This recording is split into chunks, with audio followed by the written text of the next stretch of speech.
बंदी छोड़ सतगुरु रामपाल जी परमेश्वर जी की जय हो। परम पिता परमात्मा सारी सृष्टि के रचनहार कुल मालिक असंख्य ब्रह्मांडों के स्वामी जगत गुरु तीनों लोकों में प्रवेश करके सबका भरण पोषण करने वाले राजाधिराज आत्माधार नाथों के नाथ देवों के देव महादेव सर्वेश्वर महेश्वर मृत्युंजय अजरो अमर आदि अनादि सनातनी प्रभु जगत पिता जगदीश्वर श्री श्री 1008 की उपाधि के वास्तविक अधिकारी अकाल मूर्त शब्द स्वरूपी राम वासुदेव सर्वगतम ब्रह्म परम पूज्य प्रथम पूज्य परम संत परम पुरुष परम धनी परम दयालु सत्य कबीर हक्का कबीर अल्लाहु कबीर अल्लाहु अकबर बाखबर अल्लाह ताला जगत के तारणहार जगत के मुक्तिदाता जगत के जगन्नाथ हारे के सहारे हिंदुओं के राम मुसलमानों के अल्लाह सिखों के वाहिगुरु ईसाइयों के मसीह दया के सागर दयानिधि करुणा के सागर करुणानिधि स्वयंभू परिभू संकट मोचन कष्ट हरण मंगल करण दुख भंजन अविगत कबीर निर्विकार निर्विषम परमात्मा अलय अलेख सतगुरु आदि अनादि सतगुरु असली मर्यादा पुरुषोत्तम असली राम असली कृष्ण असली घनश्याम असली मुरारी राजाओं के राजा महाराजाओं के महाराजा शहंशाहों के शहंशाह सम्राटों के सम्राट भगवानों के भगवान अल्लाहों के अल्लाह प्रभुओं के प्रभु मसीहाओं के मसीह सच्चे वाहिगुरु बाबाओं के बाबा पीरों के पीर सेठों के सेठ जगत सेठ सावरसा सेठ सर्वगुण संपन्न अनंत कोटि कलाओं के स्वामी अनंत कोटि ब्रह्मांडों के नायक योगियों में महायोगी ध्यानियों में महाध्यानी सिद्धों में परम सिद्ध ज्ञानियों में तत्वज्ञानी ब्रह्म ज्ञानी महाज्ञानी परम ज्ञानी सर्वश्रेष्ठ ज्ञानी विज्ञानी युवा कबीर समर्थ कबीर असमवात अमित ओजा सच्चे रहनुमा करीम अल्लाह सुभान अल्लाह दुनिया के अंतिम पैगंबर 8 सितंबर 1951 से गांव धनाना जिला सोनीपत हरियाणा भारतवर्ष की पवित्र भूमि पे प्रकट रियल कल की भगवान श्री नारायण साकार हरि श्री बाबा साहेब संत श्रोमणी सतगुरु रामपाल जी परमेश्वर जी के चरण कमल में साध संगति से जुड़े हुए आप और हम सभी सतसेवक भाई बहनों का अनंत कोटि दंडवत प्रणाम। और कबीर सागर के सरलार्थ के ऊपर आज हमारा ये 42 नंबर का वीडियो है। 42 नंबर का पेज नंबर है 376 और आज हम यहां से आगे बढ़ेंगे। सूक्ष्म वेद की अमृतवाणी का यह भावार्थ है। वाणी का सरलार्थ आत्मा और मन को पात्र बनाकर संत गरीबदास जी ने संसार के मानव को समझाया है। कहा है कि यह संसार दुखों का घर है, इससे भिन्न एक और संसार है जहां कोई दुख नहीं है, वह शाश्वत स्थान है, सनातन परम धाम सत्यलोक वह सुख सागर है तथा वहां का प्रभु यानी अविनाशी परमेश्वर भी सुखदायी है जो उस सुख सागर में निवास करता है। सुख सागर अर्थात अमरलोक की संक्षिप्त परिभाषा बताई है। अब गुरुदेव भगवान ने एक शब्द के माध्यम से आप और हमें किस प्रकार से समझाया है।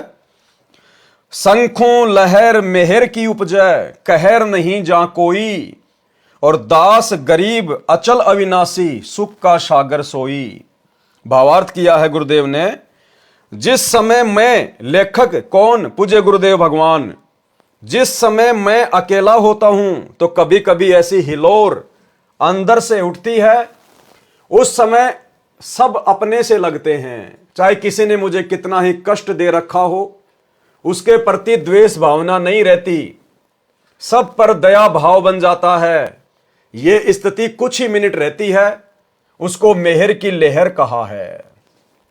भाई और बहनों, यह बात गुरुदेव भगवान के द्वारा कहना कि थोड़े से समय के लिए कभी कभी मेरे अंदर वो लहर की मेहर आती है, यह केवल आप और हम जीवों को समझाने की दृष्टि से परमात्मा इस प्रकार की बातें कह रहे हैं, क्योंकि हम जीवों को कभी कभार इस प्रकार की कोई लहर की मेहर आती है कभी कभार। तो गुरुदेव अपने आप को एक आम संत की भूमिका में दर्शाते हुए एक भगत की भूमिका में दर्शाते हुए आप और हमें समझाने की दृष्टि से ये बात कह रहे हैं। अन्यथा हमारे गुरुदेव भगवान तो सुख के सागर हैं, सुख के सागर मंतु बसरे सुख के सागर जहां शब्द सिंधु रत्नागर। ये तो अविनाशी परमात्मा है, सुख के सागर हैं। वो कहर की लहर इनके अंदर कभी नहीं उठती। ये तो परम दयालु हैं, परम दयालु। तो अपने आप को छुपाते हुए परमात्मा इस प्रकार की बात यहां पर कह रहे हैं हम जीवों को समझाने की दृष्टि से। सतलोक अर्थात सनातन परम धाम में जाने के पश्चात प्रत्येक प्राणी को इतना आनंद आता है, वहां पर ऐसी असंख्यों लहर आत्मा में उठती रहती हैं। जब वह लहर मेरी आत्मा से हट जाती है तो वही दुखमय स्थिति प्रारंभ हो जाती है। उसने ऐसा क्यों कहा, वह व्यक्ति अच्छा नहीं है, वो हानि हो गई, ये हो गया, वह हो गया, यह कहर दुख की लहर कही जाती है। अब विचार करो भाई और बहनों, हमारे गुरुदेव भगवान जो कि पूर्ण संत है, पूर्ण परमात्मा है, कबीर देव हैं, भला वो इस प्रकार की बातें क्यों सोचेंगे कि उसने ऐसा क्यों कहा।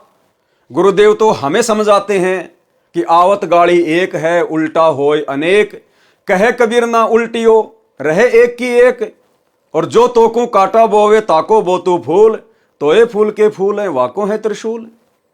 हमारे गुरुदेव तो हमें इस प्रकार की शिक्षा देते हैं कि अगर तुम्हारे साथ में कोई बुरा बर्ताव करता है, कोई धोखा करता है, कोई गाली देता है, तो तुमने भी उसके प्रति बुरा नहीं सोचना कि उसने ऐसा क्यों कर दिया। तो भला हमारे गुरुदेव भगवान ऐसा क्यों सोचेंगे कि उसने ऐसा क्यों कहा, वह व्यक्ति अच्छा नहीं है, वो हानि हो गई। जबकि हमें तो गुरुदेव कहते हैं कि भक्ति मार्ग में अगर हानि हो जाए तो चिंता नहीं करनी चाहिए, वो भी परमात्मा का प्रसाद समझना चाहिए कि वो नुकसान भी मेरे हित में है, मेरे हित में। तो भला हमारे गुरुदेव भगवान हानि को रोएंगे क्या। तो गुरुदेव भगवान हमें जो भी कुछ समझाते हैं स्वयं को एक भगत की स्थिति में रखकर आप और हमें समझाने की दृष्टि से कहते हैं। उसने ऐसा क्यों कहा, वह व्यक्ति अच्छा नहीं है, वो हानि हो गई, ये हो गया, वो हो गया, ये कहर यानी दुख की लहर कही जाती है। उस सतलोक में असंख्य लहर मेहर यानी दया की उठती है। सतलोक में वो कहर की लहर नहीं है, वहां तो दया की मेहर है, दया की मेहर। वहां कोई कहर यानी भयंकर दुख नहीं है।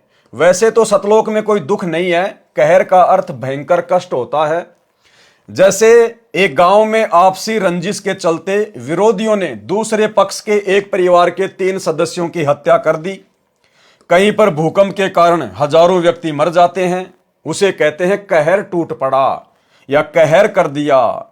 ऊपर लिखी वाणी में सुख सागर की परिभाषा संक्षिप्त में बताई है, कहा है कि वह अमरलोक अचल अविनाशी अर्थात कभी चलायमान नहीं है, अर्थात वो कभी नष्ट नहीं होता। सतलोक वो कभी चलायमान नहीं है, कभी जो है वो नष्ट नहीं होता। वहां पर कभी भी जो है प्रलय नहीं होती, कभी ध्वस्त नहीं होता, तथा वहां रहने वाला परमेश्वर अविनाशी है। वह स्थान तथा परमेश्वर सुख का समुद्र है। जैसे समुद्री जहाज बंदरगाह के किनारे से 100 या 200 किलोमीटर दूर चला जाता है तो जहाज के यात्रियों को जल अर्थात समुद्र के अतिरिक्त कुछ भी दिखाई नहीं देता, सब और जल ही जल नजर आता है। इसी प्रकार सतलोक यानी सत्यलोक में सुख के अतिरिक्त कुछ भी नहीं है, अर्थात वहां कोई दुख नहीं है। अब पूर्व में लिखी वाणी का सरलार्थ किया जाता है। यानी पिछले वीडियो में हमने जो शब्द परमात्मा का पढ़ा था, मन तू चल रे सुख के सागर जहां शब्द सिंधु रत्नागर। अब परमेश्वर उसकी प्रत्येक वाणी का चौपाई का यहां पर सरलार्थ करके हमें समझाएंगे कि सतलोक में किस प्रकार के सुख हैं। वहां पर दुख नाम की कोई चीज नहीं है। जो सुख यहां पर ब्रह्मा विष्णु महेश को प्राप्त नहीं है, जो मुक्ति ब्रह्मा विष्णु महेश को प्राप्त है, 4 मुक्ति काम अर्थ धर्म मोक्ष, ये सुख ये सिद्धियां सतलोक में आप और हमारी चंपी करती हैं। चंपी हम इनकी तरफ ध्यान भी नहीं देते। जो 4 मुक्तियां यहां के ब्रह्मा विष्णु महेश के पास हैं, वहां इतने सुख हैं। मन तू चल रे सुख के सागर जहां शब्द सिंधु रत्नागर। कोटि जन्म तो है भ्रमित हो गए कुछ नहीं हाथ लग्या रे। कुकर शुकर खरबैया बोरे कौआ हंस बुगारे। परमेश्वर कबीर जी ने अपनी अच्छी आत्मा संत गरीबदास जी को सूक्ष्म वेद समझाया।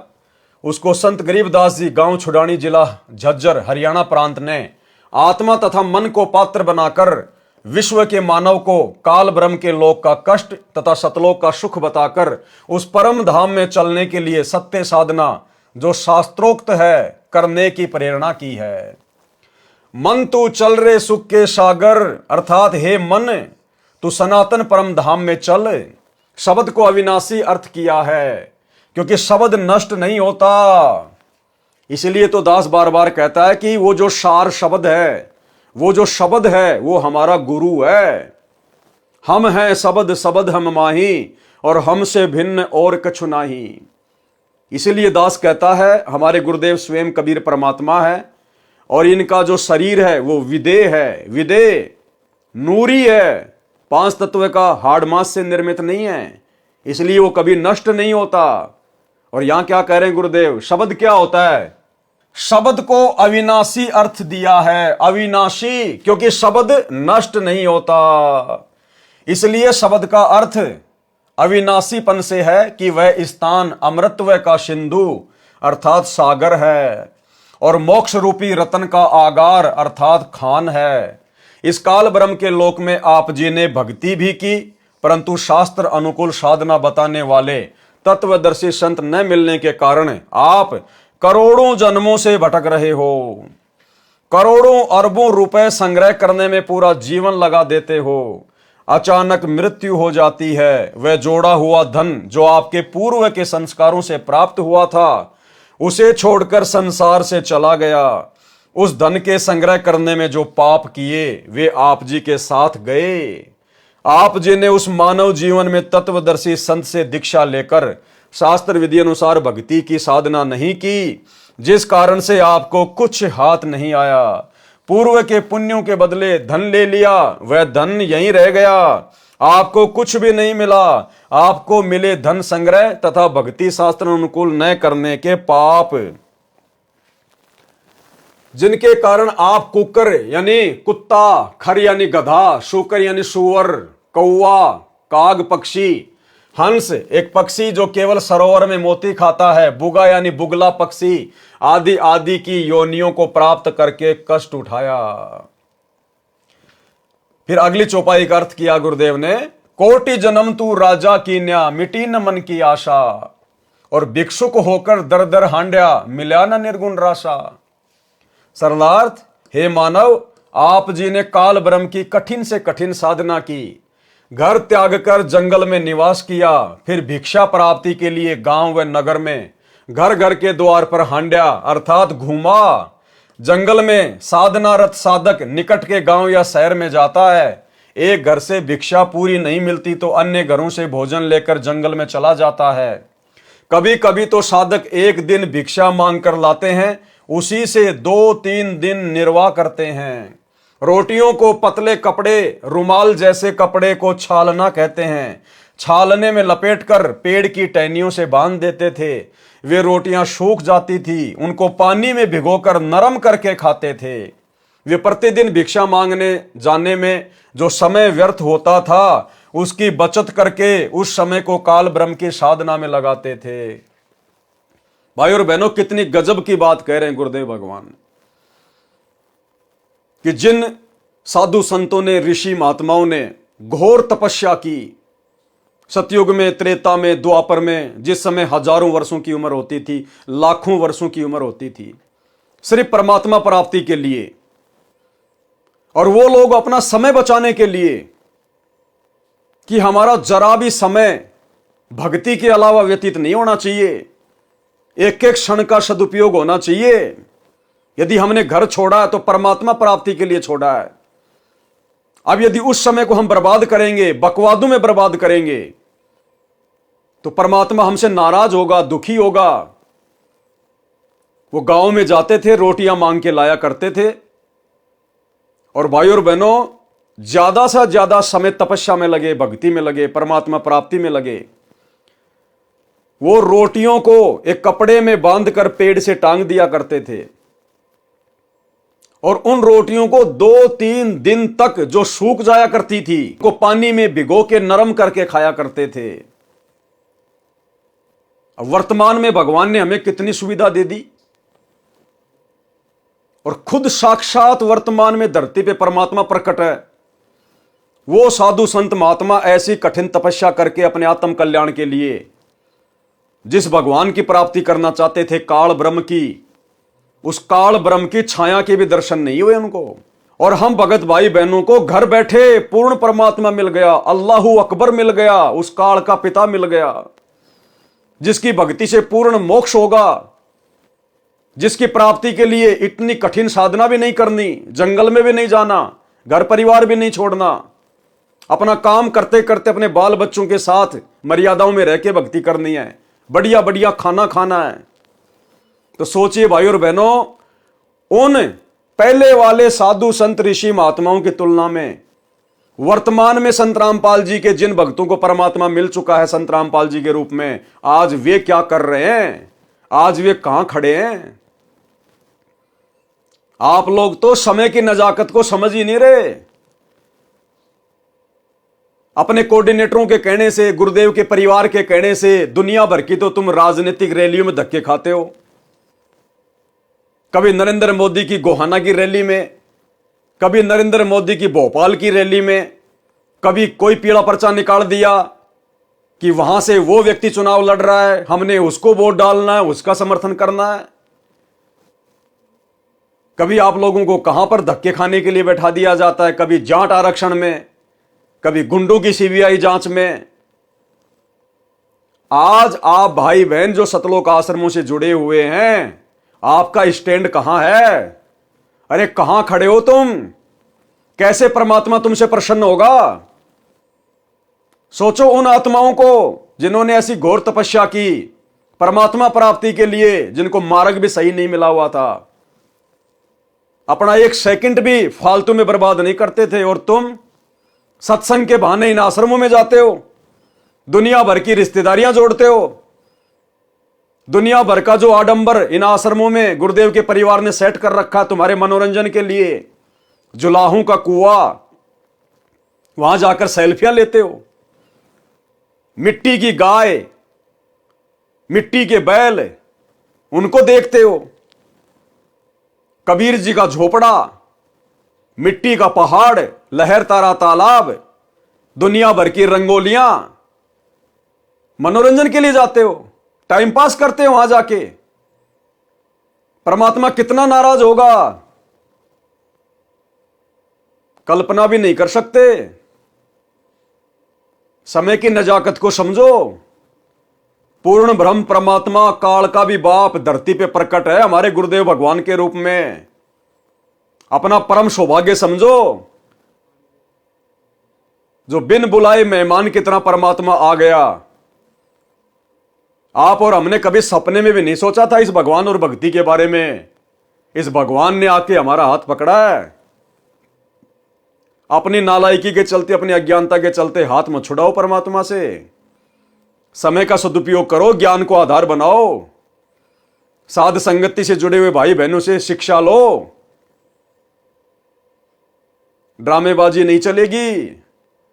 आने वाले समय में जिसकी मर्यादा होगी, जिसके पास भक्ति धन होगा, उसका बचाव होगा। रोटियों को पतले कपड़े, रुमाल जैसे कपड़े को छालना कहते हैं। छालने में लपेटकर पेड़ की टहनियों से बांध दिया करते थे। वे रोटियां सूख जाती थी, उनको पानी में भिगोकर नरम करके खाते थे। वे प्रतिदिन भिक्षा मांगने जाने में जो समय व्यर्थ होता था, उसकी बचत करके उस समय को काल ब्रह्म की साधना में लगाते थे। भावार्थ है कि जन्म मरण से छुटकारा पाने के लिए, अर्थात पूर्ण मोक्ष प्राप्ति के लिए वेदों में वर्णित विधि तथा लोक वेद से घोर तप करते थे। उनको तत्वदर्शी संत न मिलने के कारण निर्गुण रासा अर्थात गुप्त ज्ञान, जिसे तत्व ज्ञान कहते हैं, वह नहीं मिला। क्योंकि यजुर्वेद अध्याय 40 मंत्र 10 में तथा चारों वेदों का सारांश रूप श्रीमद् भगवत गीता अध्याय 4 श्लोक 32 तथा 34 में कहा है कि जो यज्ञों द्वारा अर्थात धार्मिक अनुष्ठानों का विस्तृत ज्ञान स्वयं सच्चिदानंद घन ब्रह्म अर्थात परम अक्षर ब्रह्म अपने मुख कमल से बोलकर सुनाता है, वह तत्व ज्ञान अर्थात सूक्ष्म वेद है। गीता ज्ञानदाता ब्रह्म ने कहा है कि उस तत्व ज्ञान को तू तत्व ज्ञानियों के पास जाकर समझ। उनको दंडवत प्रणाम करने से, नम्रता पूर्वक प्रश्न करने से ये परमात्म तत्व को भली भांति जानने वाले तत्वदर्शी संत तुझे तत्व ज्ञान का उपदेश करेंगे। अब भाई और बहनों, ये परमात्म तत्व को भली भांति कौन जान सकता है? ना तो 21 ब्रह्मांड का स्वामी ये काल जान सकता, ना 7 संख ब्रह्मांड का स्वामी अक्षर पुरुष जान सकता। इन दोनों भगवानों को भी कंप्लीट परमात्म तत्व नहीं है, पूर्ण तत्व ज्ञान नहीं है, तो भला संत रामपाल जी के पास कैसे आ गया? इसका मतलब सतगुरु रामपाल जी जो परमात्म ज्ञान से, तत्व ज्ञान से भली भांति परिचित हैं, वे कोई 21 ब्रह्मांड के सामान्य प्राणी नहीं है आप और हमारी तरह। वे आप और हमारी तरह कोई मां के गर्भ से जेर में लिपटकर जन्म लेकर नहीं आए। ये लीला परमात्मा हमारी चरम दृष्टि को धोखा देने के लिए कुछ भी करता है। ये स्वयंभू परमेश्वर है, स्वयं प्रकट होता है। सतगुरु रामपाल जी अर्थात इस कबीर परमात्मा को जन्म देने में दुनिया की कोई भी माता समर्थ नहीं है। ये गलती ना करना अपने गुरु जी को मानुष मान के उनका जन्मदिन मना के अवतरण दिवस के नाम पे 8 सितंबर को इन आश्रमों में। ये स्वयंभू परमेश्वर है। परमात्म तत्व को, तत्व ज्ञान को केवल परमात्मा ही जान सकता है। उस परमेश्वर के विषय में और किसी को यहां पर जानकारी नहीं होती, ना हो सकती। वो परमेश्वर स्वयं ही इस पृथ्वी पर मनुष्य रूप में प्रकट होता है, जिसको फिर तत्वदर्शी संत कहते हैं, जगत गुरु कहते हैं। तो अपने गुरु को हल्के में लेने की गलती ना करना, मानुष मानने की गलती ना करना। परमात्म तत्व को भली भांति जानने वाले तत्वदर्शी संत तुझे तत्व ज्ञान का उपदेश देंगे। इससे सिद्ध हुआ कि तत्व ज्ञान न वेदों में है और न ही गीता शास्त्र में। यदि होता तो एक अध्याय और बोल देता, कह देता कि तत्व ज्ञान उस अध्याय में पढ़ें। यानी वो तत्व ज्ञान, वो परमात्म ज्ञान ना चारों वेदों में, ना गीता जी में, ना मुसलमानों की चारों जो है वो कतेबों में। और वो ज्ञान सतगुरु रामपाल जी बता रहे हैं। तो कौन है सतगुरु रामपाल जी, जिनके पास दुनिया के समस्त धर्म ग्रंथों के अतिरिक्त वो वास्तविक ज्ञान है, मूल ज्ञान है, सार ज्ञान है। स्वयं परमेश्वर प्रकट है धरती पर।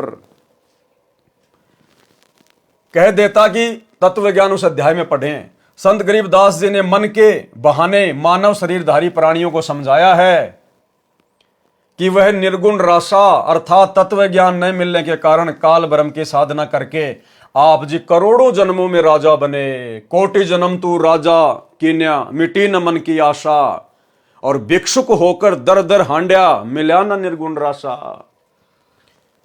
वह निर्गुण रासा अर्थात तत्व ज्ञान न मिलने के कारण काल ब्रह्म की साधना करके आप जी करोड़ों जन्मों में राजा बने, फिर भी मन की इच्छा समाप्त नहीं हुई। क्योंकि राजा सोचता है कि स्वर्ग में सुख है, यहां राज में कोई सुख चैन नहीं है, शांति नहीं है। निर्गुण रासा का भावार्थ, निर्गुण रासा किसको कहते हैं? निर्गुण का अर्थ है कि वह वस्तु तो है परंतु उसका लाभ नहीं मिल रहा। निर्गुण, जैसे आसमान में बादल तो हैं, बादलों में पानी तो है, लेकिन वो पानी निर्गुण रूप में है। हम अपनी प्यास नहीं बुझा सकते। उसके लिए तो उस पानी को जो निर्गुण रूप में बादलों में है, उसको सरगुण रूप में आना पड़ेगा, उसको बरसात के रूप में नीचे आना पड़ेगा, तब हमारी फसल में पानी लगेगा, तब हम लोग पानी पी सकते हैं। निर्गुण का मतलब है वस्तु तो है परंतु हम उसका कोई लाभ नहीं उठा सकते। बादल हैं, बादलों में पानी है, लेकिन वो निर्गुण रूप में है, हम उसका लाभ नहीं उठा सकते। ठीक इसी प्रकार परमात्मा सतलोक में निर्गुण रूप में है, लेकिन हम उसका लाभ नहीं उठा सकते। जब वही परमात्मा धरती पर सरगुण रूप में आता है, संत रूप में आता है, तब हम उनकी शरण प्राप्त करके और असंख्य लाभ उठा सकते हैं। निर्गुण रासा का भावार्थ है, निर्गुण का अर्थ है कि वह वस्तु तो है परंतु उसका लाभ नहीं मिल सकता। वृक्ष के बीज में फल तथा वृक्ष निर्गुण रूप में है, उस बीज को मिट्टी में बीजकर सिंचाई करके वह सरगुण वस्तु वृक्ष को फल प्राप्त की जाती है। यह ज्ञान न होने से आम के फल व छाया से वंचित रह जाते हैं। रासा यानी झंझट अर्थात उलझा हुआ कार्य। सूक्ष्म वेद में परमेश्वर कबीर जी ने कहा है कि 9 मण सूत उलझिया। 9 मण में 360 किलोग्राम वजन होता है 9 मण में। कबीर 9 मण सूत उलझिया, ऋषि रहे झकमार। और सतगुरु ऐसा सुलझा दे उलझे न दूजी बार।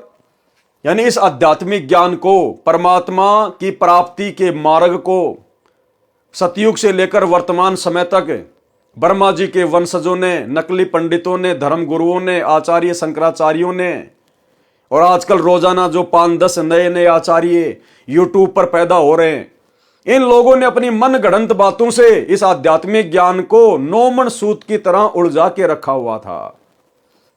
यानी जुलाहे लोग जो सूत से कपड़े वगैरह बुना करते थे, और यदि उनका थोड़ा सा सूत यदि उलझ जाया करता था, पूरा दिन लग जाता था सुलझाने में, जो कि 100 ग्राम भी नहीं होता था।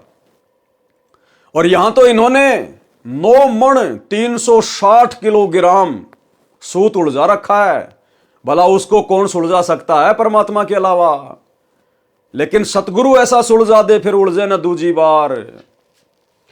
कबीर 9 मण सूत उलझिया ऋषि रहे झकमार। ये साधु संत महात्मा सतयुग से झकमरा रहे हैं। आज तक इनको गीता जी के ज्ञान का नहीं पता, इनको वास्तविक भक्ति मंत्रों का नहीं पता, इनको एक भगवान का नहीं पता।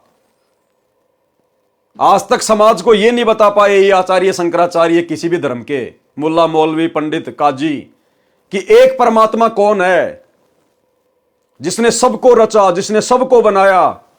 उस परमात्मा की प्राप्ति का मंत्र क्या है, कौन से वेद में, गीता में कहां लिखा है, आज तक नहीं बता पाए।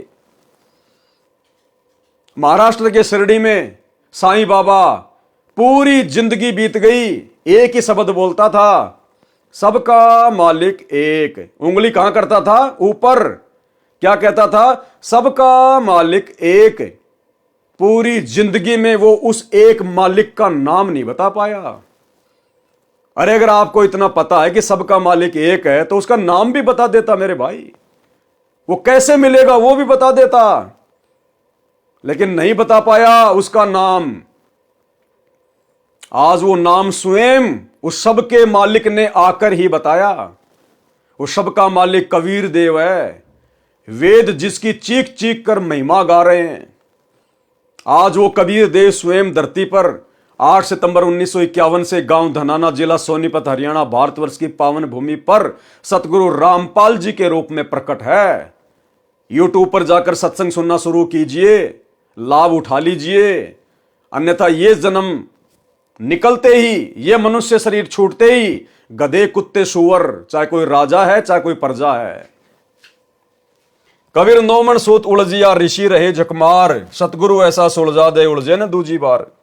सरलार्थ, परमेश्वर कबीर जी ने कहा है कि अध्यात्म ज्ञान रूपी 9 मण सूत उलझा हुआ है। 1 किलोग्राम उलझे हुए सूत को सीधा करने में 1 दिन से भी अधिक जुलाहों का समय लग जाता था। यदि सुलझाते समय धागा टूट जाता तो कपड़े में गांठ लग जाती। गांठ गठीले कपड़े को कोई मोल नहीं लेता था। इसलिए परमेश्वर कबीर जुलाहे ने जुलाहों का सटीक उदाहरण बताकर समझाया है कि अधिक उलझे हुए सूत को कोई नहीं सुलझाता था। अध्यात्म ज्ञान उसी 9 मण उलझे हुए सूत के समान है, जिसको सतगुरु अर्थात तत्वदर्शी संत ऐसा सुलझा देगा जो पुनः नहीं उलझेगा। बिना सुलझे अध्यात्म ज्ञान के आधार से, अर्थात लोक वेद के अनुसार साधना करके स्वर्ग नरक 84 लाख प्रकार के प्राणियों के जीवन, पृथ्वी पर किसी टुकड़े का राज्य, स्वर्ग का राज्य प्राप्त किया, पुनः फिर जन्म मरण के चक्कर में गिरकर कष्ट पर कष्ट उठाया। परंतु काल ब्रह्म की वेदों में वर्णित विधि अनुसार साधना करने से वह परम शांति तथा सनातन परम धाम प्राप्त नहीं हुआ, जो गीता अध्याय 18 श्लोक 62 में कहा है। और न ही परमेश्वर का वह परम पद प्राप्त हुआ, जहां जाने के पश्चात भगत लौटकर संसार में कभी नहीं आते, जो गीता अध्याय 15 श्लोक 4 में कहा है। काल ब्रह्म की साधना से निम्न लाभ होता रहता है। क्या काल की साधना से क्या लाभ होता है? इंद्र कुबेर ईश की पदवी, ब्रह्मा वरुण धर्मराया, विष्णुनाथ के लोक में जाकर तू बहुर वापस आया, अपूठा आया।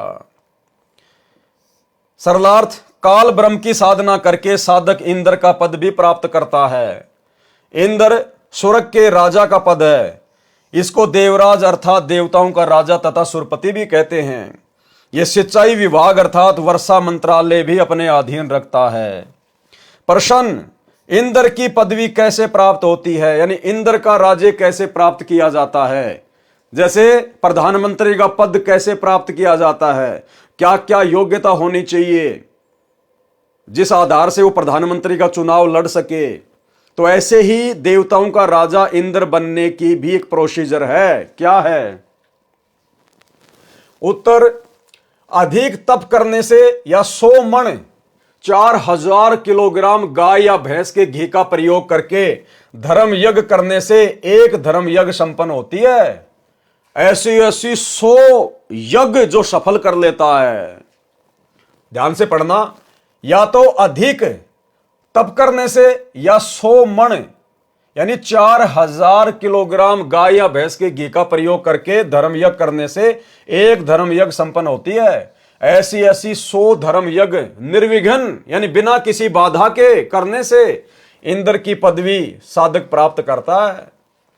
तप या यज्ञ के दौरान यज्ञ या तप की मर्यादा भंग हो जाती है तो नए सिरे से यज्ञ तथा तप करना पड़ता है। और यही सतगुरु रामपाल जी परमेश्वर जी की भक्ति में है। अगर इस भक्ति को सफल करना है तो जब एक छोटा सा इंद्र का पद, देवताओं का राजा, जिस पद को भोगने के बाद में इंद्र सीधा गधे की योनि में जाता है, एक हरि की भक्ति बिन राजा गधा होए और माटी लदे कुमार की घासन डालक होए। भला उस इंद्र की पदवी को प्राप्त करने की भी मर्यादा है। या तो अधिक से अधिक आपने तप करना पड़ेगा या आपने 100 यज्ञ करनी पड़ेंगी। और यदि 100 यज्ञ करते समय अगर बीच में किसी भी यज्ञ में कोई बाधा उत्पन्न हो गई, कोई मर्यादा खंडित हो गई, क्योंकि काल हर प्रकार से कोशिश करेगा, इंद्र हर प्रकार से कोशिश करता है, क्योंकि उसको पता है कि नीचे धरती पर मेरी इंद्र की पदवी प्राप्त करने योग्य कोई तप कर रहा है, कोई यज्ञ कर रहा है। ऊपर से वो अप्सराएं भेजेगा, वो अप्सराएं उसको अपने प्रेम जाल में फंसाएंगी। जैसे विश्वामित्र को फंसा लिया था, मार्कंडे ऋषि को फंसाने के लिए आई थी, या अन्य प्रकार से मर्यादा तुड़वाएगा, गुस्सा करवाएगा, कोई मारकाट करवाएगा। एक इंद्र की पदवी भी सहज में प्राप्त नहीं होने देता ये काल। और भाई और बहनों, हम तो सतलोक प्राप्ति की भक्ति कर रहे हैं। मर्यादाओं का किस कदर ध्यान रखना होगा, किस कदर काल कोशिश करेगा। और आप तो काल की गोद में बैठ के भक्ति कर रहे हो और अपने आप को सुरक्षित महसूस कर रहे हो। आप तो काल के द्वारा कुप्रेरणा करके संत रामपाल जी के परिवार के माध्यम से भक्तों की मर्यादा तुड़वाने के लिए जो जगह जगह सतलोक आश्रम बनवा दिए गए हैं, आप तो उन काल एजेंटों की गोद में बैठ के अपनी भक्ति सफल करने की सोच रहे हो। और आए दिन तुम्हारी मर्यादा तुड़वाई जा रही है। आपके दान धर्म का 1 करोड़ रुपया जाट भवन बनवाने में दिया जा रहा है। मर्यादा सुरक्षित रह कहां गई तुम्हारी? राजनीति तुमसे करवा दी गई, स्टेडियम तुम्हारे पैसों से बनवा दिया गया, हॉस्पिटल का काम तुम्हारे पैसों से चल रहा है, आश्रमों में रक्तदान, दे दान, दुनिया भर की ड्रामेबाजी, गुंडों की सीबीआई जांच, 5-5 लाख रुपए राजपूत करणी सेना को देना। राजपूत करणी सेना वाले क्या करेंगे? शराब पिएंगे, मांस खाएंगे, बियर पिएंगे, हुक्का पिएंगे, राजनीति में लगाएंगे। हरियाणा के जाट आरक्षण में करोड़ों रुपया चंदे के रूप में तुम भक्तों का दे दिया गया। क्या करेंगे वो जाट? राजनीति में लगाएंगे, हुक्का पिएंगे, शराब पिएंगे। तुम्हारी मर्यादा है कहां सुरक्षित है? तुम्हें होश ही नहीं है तुम क्या कर रहे हो। और बात कर रहे हो तुम सतलोक जाने की। तुम तो इंद्र की पदवी भी प्राप्त करने के योग्य भक्ति नहीं कर रहे। तुम सतलोक आश्रम वालों की मर्यादा तो वर्तमान में इंद्र की पदवी प्राप्त करने योग्य जितनी भी नहीं है, और तुम ठेका लेके बैठे हो सतलोक जाने का। सतलोक के लिए तो सिर काट के चढ़ाना पड़ेगा अपने गुरुजी के चरणों में। सिर काटने का मतलब तन मन शीस ईस अपने पे जो पहलम चोट चढ़ावे, जब कोई राम भगत गति पावे। और अपना तन मन धन और शीश अपने गुरुदेव को सौंपने का मतलब है गुरुदेव की मर्यादाओं से 1 इंची भी बाहर ना निकलना, चाहे पूरा संसार बैरी क्यों ना हो जाए। भाई घर छूटो चाहे जग रूठो, चाहे रूठो ये संसारा हो। अरे कौन सुनेगा फिर मेरी काल लोक में जय गुरु रूठ गया मेरा हो। जबकि तुम लोगों ने तो वर्तमान में हिसार जेल में बैठे हुए अपने गुरु को खून के आंसू रुला डाले, खून के आंसू। हिसार जेल से आने वाली ऑडियो में रोजाना गुरु दुखी होकर तुम लोगों को डांटता है, धिक्कारता है कि अच्छे इंसान तो जगत वाले भी ऐसा नहीं करते जो तुम भगत कर रहे हो। कोऑर्डिनेटर बन गए तो तुम कोई खुदा बन गए क्या? अपनी माता बहनों के साथ में, गुरु बहनों के साथ में गंदी गंदी हरकतें करते हो। आए दिन तुम्हारा गुरु तुम्हें डांटता रहता है। कहां बैठे हो भाई साहब? तुम तो इंद्र के लोक में जाने के योग्य भी भक्ति नहीं कर पा रहे। क्या कह रहे हैं परमात्मा? ऐसी ऐसी 100 धर्म यज्ञ निर्विघ्न, निर्विघ्न यानी कोई किसी प्रकार की बाधा ना कर सके। ऐसी ऐसी 100 धर्म यज्ञ निर्विघ्न करने से इंद्र की पदवी साधक प्राप्त करता है। तप या यज्ञ के दौरान यज्ञ या तप की मर्यादा भंग हो जाती है तो नए सिरे से यज्ञ तथा तप करना पड़ता है। भाई दूसरा जन्म लेना पड़ेगा, नए सिरे से भक्ति शुरू करनी पड़ेगी। अब तुम लोग अपनी मर्यादाओं को इतना फाड़ चुके हो कि गुरुदेव भगवान के द्वारा टाके भी नहीं लगाए जा सकते। अर्थात तुम नाम भी इतनी बार शुद्ध करवा चुके हो कि अब तो शुद्धिकरण का ऑप्शन भी समाप्त हो चुका है। अब तो नए सिरे से जन्म लेना पड़ेगा, नए सिरे से जन्म। और भाई अगले जन्म में क्या होगा फिर वो तो अगला जन्म ही बताएगा। जब इस जन्म में तुम कोई तीर नहीं मार सके, अगले जन्म में भला क्या तुम तोप चलाओगे? सफल होने पर ही इंद्र की पदवी प्राप्त होती है। इस प्रकार इंद्र की पदवी प्राप्त होती है।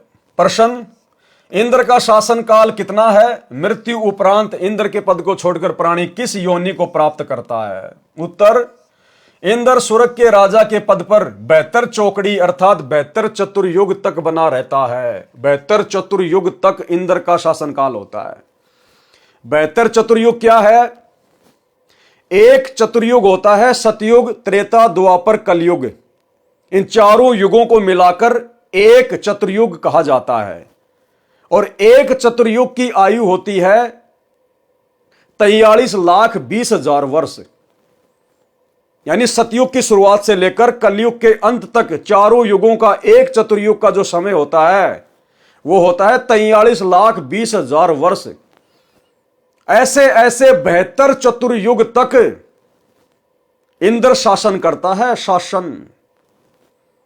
और जब उसका शासनकाल पूरा हो जाता है या बीच में कोई दूसरा व्यक्ति इंद्र की गद्दी प्राप्त करने योग्य कोई तप कर लेता है, कोई यज्ञ कर लेता है, तो उस इंद्र को बीच में भी हटा दिया जाता है। इतने समय तक वो शासन करता है। इंद्र स्वर्ग के राजा के पद पर 72 चौकड़ी अर्थात 72 चतुर्युग तक बना रहता है। एक चतुर्युग में सतयुग, त्रेता, द्वापर तथा कलयुग का समय होता है, जो 17,28,000 यानी सतयुग का जो समय होता है वो होता है 17,28,000 का। 12,96,000 वर्ष का समय होता है त्रेता युग का। और 8,64,000 वर्ष का समय होता है द्वापर युग का। और 4,32,000 वर्ष का समय होता है कलयुग का। क्रमशः सतयुग, त्रेता, द्वापर, कलयुग का समय अर्थात 43,20,000 वर्ष का समय एक चतुर्युग में होता है। ऐसे ऐसे बने 72 चतुर्युग तक वह साधक इंद्र के पद पर स्वर्ग के राजा का सुख भोगता है। एक कल्प अर्थात ब्रह्मा जी के एक दिन में जो 1008 चतुर्युग का होता है। अब ब्रह्मा जी का तो एक दिन ही 1008 चतुर्युग का होता है। 14 जीव इंद्र के पद पर रहकर अपना किया पुण्य कर्म भोगते हैं। यानी ब्रह्मा जी के एक दिन में 14 इंद्र अपना शासनकाल पूरा करके मर जाते हैं। 14 जीव इंद्र के पद पर रहकर अपना किया पुण्य कर्म भोगते हैं। इंद्र के पद को भोगकर वे प्राणी गधे का जीवन प्राप्त करते हैं। इंद्र की, देवताओं के राजा की, जिसकी पूजा की जाती है, जिसकी महिमा की जाती है, सुरपति, वो जब अपना शासनकाल पूरा कर लेता है तो सीधा गधे की योनि में आता है धरती पर। कुम्हार के नीचे। फिर असहनीय कष्ट भोगता है, जितना सुख प्राप्त किया उससे कहीं ज्यादा फिर दुख भोगेगा यहां पर। इसलिए परमात्मा कहते हैं इंद्र का राज कागदा बिष्टा, कि भक्तों के लिए, जिनको तत्वदर्शी संत मिल गया, जिनको शतलोक का ज्ञान मिल गया, उन भक्तों के लिए तो इंद्र का राज्य भी ऐसा होना चाहिए जैसे कौवे की बीट थूक कर चलना चाहिए, नहीं चाहिए। कथा मार्कंडे ऋषि तथा अप्सरा का संवाद। एक समय बंगाल की खाड़ी में मार्कंडे ऋषि तप कर रहा था। इंद्र के पद पर विराजमान को यह शर्त होती है कि तेरे शासन काल में 72 चौगड़ी युग के दौरान यदि पृथ्वी पर कोई व्यक्ति इंद्र का पद प्राप्त करने योग्य तप या धर्म यज्ञ कर लेता है और उसकी क्रिया में कोई बाधा नहीं आती है, तो उस साधक को इंद्र का पद दे दिया जाता है और वर्तमान इंद्र से वह पद छीन लिया जाता है। इसलिए जहां तक संभव होता है इंद्र अपने शासन काल में किसी साधक या तप का धर्म यज्ञ पूर्ण नहीं होने देता, उसकी साधना में भंग करा देता है, चाहे कुछ भी करना पड़े। अब भाई और बहनों, वर्तमान में इंद्र को टेंशन हो रही है जबरदस्त तरीके से, क्योंकि इंद्र को इस बात का तो पता है नहीं कि आप और हम भगत भाई बहन शतलोक के लिए भक्ति कर रहे हैं। इंद्र के पद की तरफ तो हम थूकते भी नहीं, पीठ करके भी नहीं सोते। लेकिन इंद्र को थोड़ी इस बात का पता है। आप और हमें गुरुदेव भगवान ने जो भक्ति दे रखी है, जो 5 यज्ञ दे रखे हैं, इंद्र की गद्दी प्राप्त करने के लिए जो 100 यज्ञ करनी पड़ती है ना, उतने यज्ञ तो हम एक दिन में कर लेते हैं। एक दिन में हमें गुरुदेव ने 5 यज्ञ दे रखी है।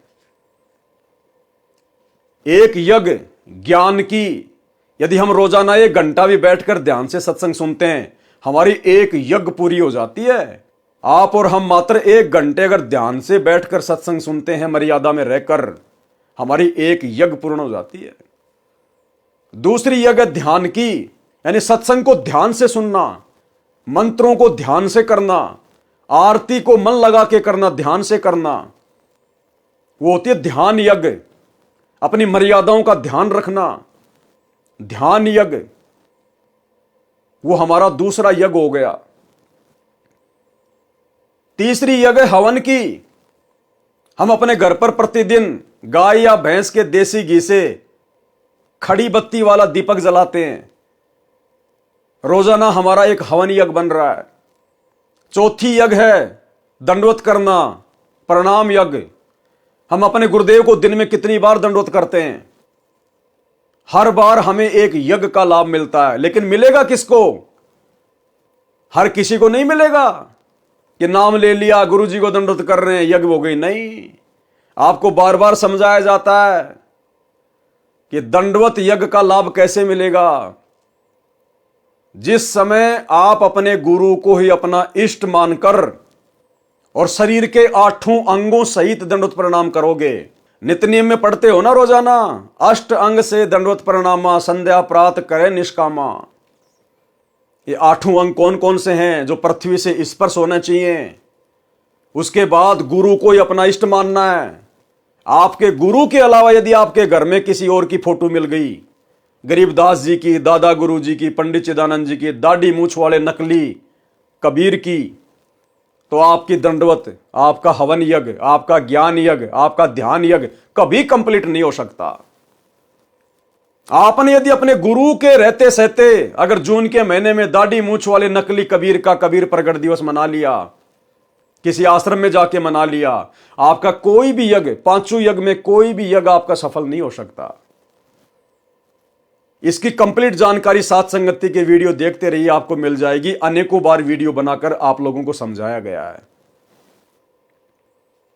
तो इस प्रकार के यज्ञ आप और हम भाई बहन रोज कर रहे हैं, रोज। तो इंद्र को ऊपर टेंशन हो रही है, उसका सिंहासन डोल जाता है, क्योंकि अब सतगुरु रामपाल जी की संगत में केवल उनके साथ संगति से जुड़े हुए भगत ही अपनी 5 यज्ञ को निर्विघ्न रूप से रोजाना सफल कर रहे हैं। वास्तव में यदि संत रामपाल जी की संगत में किसी की यज्ञ सफल हो रही है तो केवल सत्सेवकों की, क्योंकि पूरी टर्म एंड कंडीशन के साथ में यदि कोई भक्ति कर रहा है, पांचों यज्ञ कर रहा है तो संत रामपाल जी के भगत साथ संगति से जुड़े हुए। तो इंद्र का जो सिंहासन है वो बुरी तरह से डोल रहा है, बुरी तरह से, उसके समझ में नहीं आ रहा। अब वो तोड़ने का प्रयास करेगा। फिर जब उसको पता चलेगा साहब ऐसे ऐसे संत रामपाल जी के भगत हैं और वो लोग साहब ये धार्मिक यज्ञ कर रहे हैं, तो इंद्र घबराया हुआ है। अब घबराया हुआ इंद्र क्या करेगा? मर्यादा तोड़वाएगा। किनकी? जिनके ऊपर गुरु का पूरा आशीर्वाद नहीं है। गुरु का पूरा आशीर्वाद किनके ऊपर नहीं होगा? जो गुरु को अपना इष्ट नहीं मानते, जो गुरु की मर्यादाओं में नहीं रहते, गंदी राजनीति भी करते रहते हैं, राजनेताओं की रैलियों में धक्के खाते रहते हैं, कोई पीला पर्चा निकाल दे वैसा ही कर लेते हैं, समय पे आरती नहीं करते, मोबाइल में लगा के बाथरूम में भाग जाते हैं। पांचों यज्ञ जिनकी सफल नहीं हो रही, तो अब वो क्या करेगा? सत्सेवकों पे तो उसका जोर चलेगा नहीं, क्योंकि सत्सेवकों को तो परमात्मा ने अपनी गोद में बैठा रखा है, रक्षा कवच बना रखा है। अब वो क्या करेगा? इन आश्रमों में, आश्रमों से जुड़े हुए भक्तों को, इनके ऊपर नजर जाएगी। और काल ने क्या किया? सबकी मर्यादा तोड़वा दी। इंद्र ने देखा रे ये तो मूर्खों का टोल है, मूर्खों का टोल। इनका गुरु तो ज्ञान देके चला गया जेल में, और ये तो ना अपने गुरु की एक मानते ना कुछ और। ये तो लातों के भूत हैं, भेड़ चाल में चलते हैं। जैसे जानवर को डंडे से हांका जाता है, ऐसे ही इनको कोऑर्डिनेटरों के द्वारा हांका जा रहा है, गुरुदेव के परिवार के द्वारा हांका जा रहा है। तो काल ने देखा कि इनकी मर्यादा तोड़वाना तो बड़ा आसान है, क्योंकि ये तो अंध भगत हैं। ये अपने गुरुदेव के ज्ञान का तो इस्तेमाल करते ही नहीं, अपना बुद्धि विवेक तो लगाते नहीं। तो काल ने पकड़ा उन लोगों को जिन लोगों के ऊपर संगत अंधविश्वास करती है। तो काल ने पकड़ा गुरुदेव के दोनों लड़कों को, गुरुदेव की दोनों लड़कियों को, इन कोऑर्डिनेटरों को, आश्रम संचालकों को, कि संगत तो इनके ऊपर अंधा विश्वास करती है, इनको अपने गुरु के ज्ञानवान से कोई लेना देना नहीं है। और आज वही सब के सब लोग काल के एजेंट बनकर आप लोगों के ढंग से ऐसी तैसी करवा रहे हैं, मर्यादा तोड़वा के ढंग से। उसकी साधना भंग करा देता है, चाहे कुछ भी करना पड़े। जब इंद्र को उसके दूतों ने बताया कि बंगाल की खाड़ी में मार्कंडे नामक ऋषि तप कर रहे हैं, इंद्र ने मार्कंडे ऋषि का तप भंग करने के लिए उर्वशी भेजी। सर्व श्रृंगार करके देवपरी मार्कंडे ऋषि के सामने नाचने गाने लगी। उर्वशी ने अपनी सिद्धि से उस स्थान पर बसंत ऋतु जैसा वातावरण बना दिया। मार्कंडे ऋषि ने कोई उत्सुकता नहीं दिखाई। उर्वशी ने कमर का नाड़ा तोड़ दिया, निर्वस्त्र हो गई, नगन नंगी हो गई, निर्वस्त्र हो गई। तब मार्कंडे ऋषि बोले, हे बेटी, हे बहन, हे माई, आप ये क्या कर रही हो? आप यहां गहरे जंगल में अकेली किस लिए आई हो? अब सोचिए भाई और बहना, कहां मार्कंडे ऋषि, कहां हम? वो काल की पूजा करने वाला, ओम नाम की कमाई करने वाला, वो भी इतना दृढ़ था। इंद्र की पत्नी आ गई जो कि सबसे सुंदर है, और अपनी कमर का नाड़ा तक तोड़ दिया, नंगी होके खड़ी हो गई सामने। जंगल के अन्य जो तपस्वी थे वो तो देख के ही वो तो हो गए फैल। और मार्कंडे ने कहा कि हे माई, हे बहन, ये बेटी तू क्या कर रही है? कपड़े पहन, क्यों आई यहां पर? और हम वर्तमान में संत रामपाल जी भगवान के भगत, और क्या हालत हो रही है? अपनी ही गुरु बहनों को नहीं छोड़ रहे। सतलोक आश्रमों में अपने खुद की गुरु बहनों को भी नहीं छोड़ रहे, उनके ऊपर भी कुदृष्टि डाल रहे हैं, गंदी दृष्टि डाल रहे हैं। मैं नहीं कह रहा, खुद संत रामपाल जी कह रहे हैं कि मेरे पास जेल में ऐसी ऐसी भी शिकायतें आती हैं कि माता बहनों को गंदे गंदे मैसेज भी करते हैं। अब जो गंदे गंदे मैसेज करेगा वो और क्या क्या गंदे गंदे काम करता होगा। और गुरुदेव कह रहे हैं ऐसे दुष्ट ना तो कोऑर्डिनेटर के लायक है और ना भगत कहलाने के लायक है। सुन लो अपने गुरुदेव की मुकम्मल से। विचार करना होगा कि हम कौन है, कहां से आए। आपस में खेचातानी रखते हो अभी भी भगत हो गए। अच्छे इंसान तो जगत वाले भी ना करते ऐसा जैसे भगत कर रहे हैं। अच्छे इंसान तो जगत वाले भी ना करते ऐसा जैसे भगत कर रहे हैं। अच्छे इंसान तो जगत वाले भी ना करते ऐसा जैसे भगत कर रहे हैं। किसी को छोटी सी सेवा दे देते, कोऑर्डिनेटर बना दिया, वो ने सोचा मैं खुदा बन गया। और इतना शिक्षा तो बने, मजदूर बनो सीखो, मजदूर। और कई देखा है कि कोऑर्डिनेटर या जिसकी जो भी व्यवस्था लगाई जाए तो व्यवहार भी ठीक नहीं करते, धमकान लग जाते, फुरकान लग जाते। और कुछ ऐसी भी शिकायतें आई हैं जो बहन बेटियों के साथ गलत मैसेज भी डालते हैं। तो वो दुष्ट लोग ना तो कोऑर्डिनेटर के योग्य है, ना वो भगत के योग्य। और कुछ ऐसी भी शिकायतें आई हैं जो बहन बेटियों के साथ गलत मैसेज भी डालते हैं। तो वो दुष्ट लोग ना तो कोऑर्डिनेटर के योग्य है, ना वो भगत के योग्य। और कुछ ऐसी भी शिकायतें आई हैं जो बहन बेटियों के साथ गलत मैसेज भी डालते हैं। तो वो दुष्ट लोग ना तो कोऑर्डिनेटर के योग्य है, ना वो भगत के योग्य। तो ऐसा तो संगत माई कुसंगत उपजेगी, और ऐसी कुसंगत होगी फिर हम रखेंगे नहीं उसको खेत में। किसान उस कुबाड़ को पाड़ कर खेत तो बाहर फेंक देता है, तो उसको आप मिशन से निकाल दिया जाया करेगा। सुधर जाओ, एक के नहीं सुनी जाया करती, दिशात्मक शिक्षा दी जाती है, अमल कर लो इन पे। कर्म बतेरे फोड़ लिए, इस ज्ञान का असर क्या हुआ? थोड़ा सा सुख होते हो फिर पक्के एजेंट काल के बन जाते हैं, बकवाद वही करनी, भगवान से दूर हो जाना। थोड़ा सा सुख होते हो फिर पक्के एजेंट काल के बन जाते हैं, बकवाद वही करनी, भगवान से दूर हो जाना।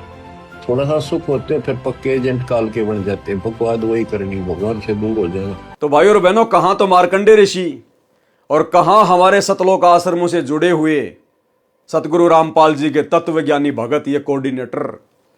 यानी गुरु को सार्वजनिक तौर पर सत्संग में यह बात बोलनी पड़ रही है कि आश्रमों में किस कदर गंदगी फैली हुई है, किस कदर काल ने अपनी गंदगी फैला रखी है। आप यहां गहरे जंगल में अकेली किस लिए आई? उर्वशी ने कहा कि ऋषि जी, मेरे रूप को देखकर इस अरण्य खंड यानी बनखंड के सर्व साधक यानी भगत अपना संतुलन खो गए, परंतु आप डगमग नहीं हुए। न जाने आपकी समाधि कहां थी। कृपया आप मेरे साथ इंद्रलोक में चलो, नहीं तो मुझे सजा मिलेगी कि तू हार कर आ गई। मार्कंडे ऋषि ने कहा कि मेरी समाधि ब्रह्मलोक में गई थी, जहां पर मैं उन उर्वशियों का नाच देख रहा था जो इतनी सुंदर हैं कि तेरे जैसी तो उनकी साथ साथ बांदियां अर्थात नौकरानियां हैं। इसलिए मैं तेरे को क्या देखता, तेरे पर क्या आसक्त होता। यदि तेरे से कोई सुंदर हो तो उसे ले आ। तब देवपरी ने कहा कि इंद्र की पटरानी अर्थात मुख्य पत्नी मैं ही हूं, मुझसे सुंदर स्वर्ग में कोई औरत नहीं है। तब मार्कंडे ऋषि ने पूछा कि इंद्र की मृत्यु होगी तब तू क्या करेगी? उर्वशी ने उत्तर दिया कि मैं 14 इंद्र भोगूंगी, यानी मैं 14 इंद्रों की पत्नी बनी रहूंगी। इंद्र मर गया फिर दूसरा इंद्र आएगा, लेकिन उनकी जो पत्नी है वही आत्मा बनी रहेगी जब तक 14 इंद्र अपना शासन भोग के नहीं जालेंगे। इतनी लंबी आयु है इंद्र की औरत की। भावार्थ है कि श्री ब्रह्मा जी के एक दिन में 1008 चतुर्युग होते हैं, जिसमें 72 चतुर्युग का शासनकाल पूरा करके 14 इंद्र मृत्यु को प्राप्त होते हैं। इंद्र की रानी वाली आत्मा ने किसी मानव जन्म में इतने अत्यधिक पुण्य किए थे जिस कारण से वह 14 इंद्रों की पटरानी बनकर स्वर्ग सुख तथा पुरुष सुख को भोगेगी। मार्कंडे ऋषि ने कहा कि वे 14 इंद्र भी मरेंगे तब तू क्या करेगी? उर्वशी ने कहा कि फिर मैं मृत्यु लोक में गधी बनाई जाऊंगी और जितने इंद्र मेरे पति होंगे वे भी पृथ्वी पर गधे की योनि प्राप्त करेंगे। मार्कंडे ऋषि बोले कि फिर मुझे ऐसे लोक में क्यों ले जा रही थी जिसका राजा गधा बनेगा और रानी गधी की योनि प्राप्त करेगी? उर्वशी बोली कि अपनी इज्जत रखने के लिए, नहीं तो वे कहेंगे कि तू हार कर आ गई। मार्कंडे ऋषि ने कहा कि गधियों की कैसी इज्जत है, तू वर्तमान में भी गधी है क्योंकि तू 14 खत्म करेगी और मृत्यु उपरांत तू स्वयं स्वीकार कर रही है कि मैं गधी बनूंगी। मार्कंडे पुराण में साफ साफ लिखा हुआ, साफ साफ। विधान अनुसार अपना इंद्र का राज्य मार्कंडेय ऋषि को देने के लिए वहीं पर इंद्र आ गया। अब इंद्र ने देखा भाई मार्कंडेय ऋषि तो सफल हो गया, तेरी जो इंद्राणी है वो तो हार गई, अब उसको राज्य देना पड़ेगा। तो इंद्र स्वयं चलकर आ गया वहां पर और कहा कि ऋषि जी हम हारे और आप जीते, आप इंद्र की पदवी स्वीकार करें। मार्कंडेय ऋषि बोले अरे अरे इंद्र की पदवी मेरे किसी काम की नहीं, मेरे लिए तो काग यानी कौवे की बीट के समान है। मार्कंडेय ऋषि ने इंद्र से फिर कहा कि तू मेरे बताए अनुसार साधना कर, तेरे को ब्रह्मलोक ले चलूंगा, इस इंद्र के राज्य को छोड़ दे। इंद्र ने कहा कि हे ऋषि जी अब तो मुझे मौज मस्ती करने दो, फिर कभी देखूंगा। और यही सतगुरु रामपाल जी के परिवार ने, उनके बेटा बेटियों ने, इन स्टेट कोऑर्डिनेटर ने सोच रखा है कि अभी तो मौज करने दो, संगत थूक रही है, ज्योति पाठ और दान के नाम पे थूक रही है, अभी तो हमें चाटने में आनंद आ रहा है, अभी तो हमें ऐश करने दो, मौज मस्ती करने दो, राजनीति करने दो, समाज वालों से भाईचारा निभाने दो। संगत थूक रही है, हम चाट रहे हैं, आनंद आ रहा है। पाठक जनों विचार करो, इंद्र को पता है कि मृत्यु के उपरांत गधे का जीवन मिलेगा, फिर भी उस क्षणिक सुख को त्यागना नहीं चाहता।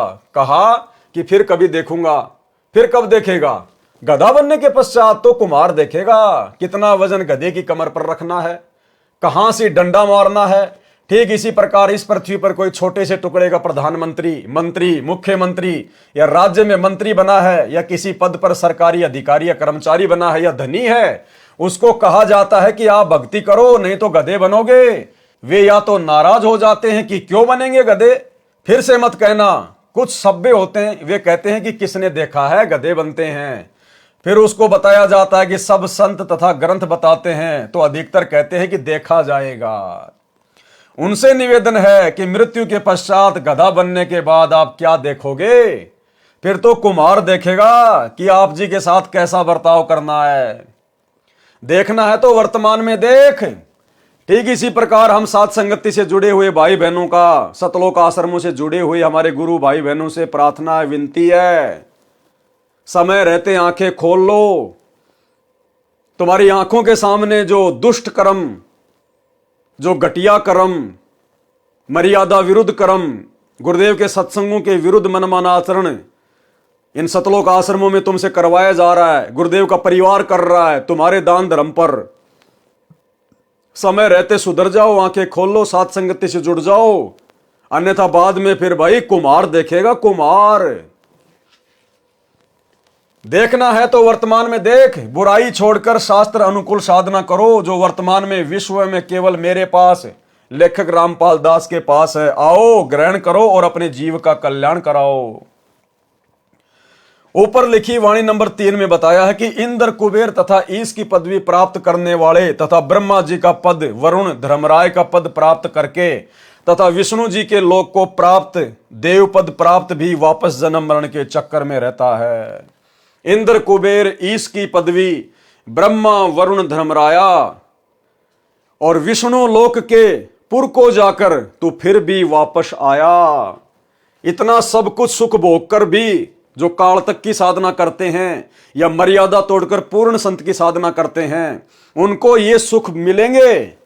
इंद्र का पद भी मिलेगा, विष्णु का पद भी मिलेगा, धर्मराय का पद भी मिलेगा, लेकिन वापस फिर गधा भी बनना पड़ेगा, गधा।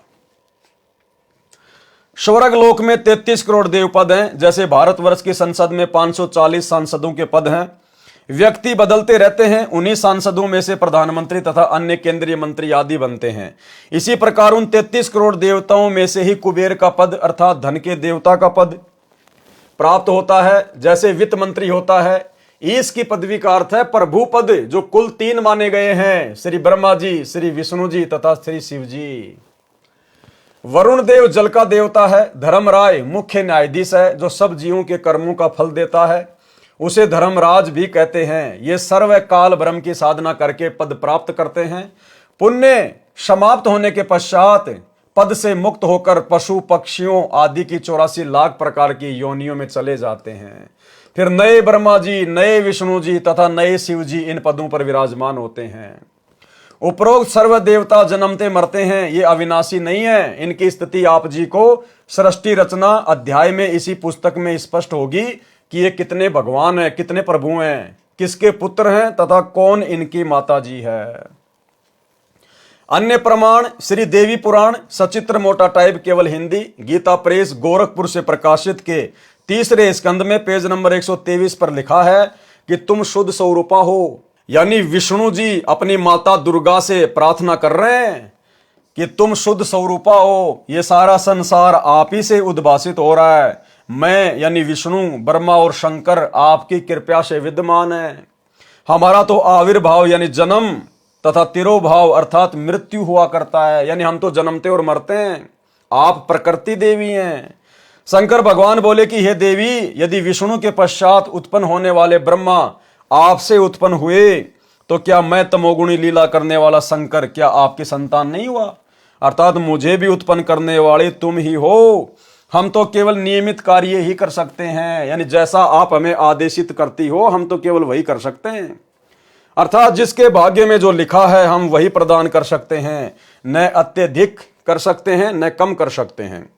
पाठक जनों, इस श्री देवी पुराण के उल्लेख से स्पष्ट हुआ कि श्री ब्रह्मा जी, श्री विष्णु जी तथा श्री शंकर जी नासवान हैं।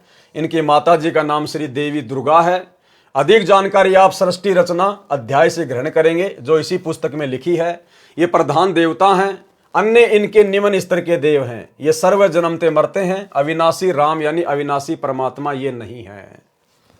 श्रीमद् भगवद गीता अध्याय 10 श्लोक 2 में लिखा है कि गीता ज्ञानदाता काल ब्रह्म ने कहा है कि मेरी उत्पत्ति को न तो देवता जानते हैं न ही महर्षि जन जानते, क्योंकि इन सब का आदि कारण मैं ही हूं, अर्थात ये सर्व मेरे से उत्पन्न है। गीता अध्याय 14 श्लोक 3 में गीता ज्ञानदाता ने कहा कि हे अर्जुन, मेरी प्रकृति अर्थात दुर्गा तो गर्भ धारण करती है, मैं उसके गर्भ में बीज स्थापित करता हूं, यानी पति पत्नी व्यवहार करता हूं, जिससे सर्व प्राणियों की उत्पत्ति होती है।